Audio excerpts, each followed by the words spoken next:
So good day guys, welcome back to this channel. So if you are yet to subscribe and you not subscribe, make sure you do it. Click on the subscribe button, like, share, make your comment, and also follow the Telegram channel. I'll put the link in the comment section. So let's take a look at our previous analysis that we did on GBPUSD. I told you guys that we will be buying from this level, right? Once markets give us the pullback, then we will be looking for the buy.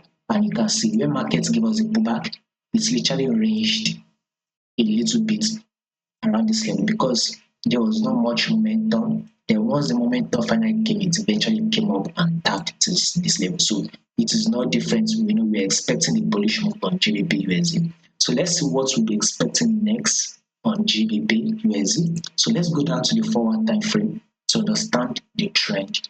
Before we take any trade, we want to know what the trend is, and we all know that market tends to give us three movements: either an uptrend, a downtrend, or a ranging market move, right? So let's go down, let's zoom it out properly so you see. You can see that within this level, market is rejecting from this level, which we can see as the resistance, right? So we saw that markets have first of all trend down, eventually came back up to retest it, then it eventually dropped, right? You can see that it dropped, right? Then eventually came back up to retest it. You can see that this retesting is our resistance. We had a rejection here, we had a rejection here, we also had another rejection here. The market eventually sold, dropped. Then we predicted this movement that it will rally up, then it eventually came to tap this resistance.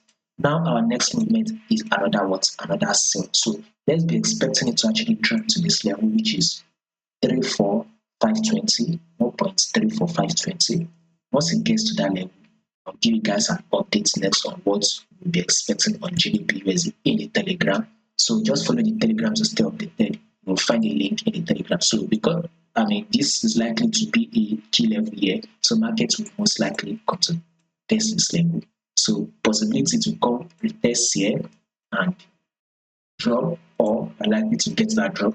But once it taps the level of 1.34520, I'll give you guys an update. So follow the Telegram, you'll find the link in the comment section.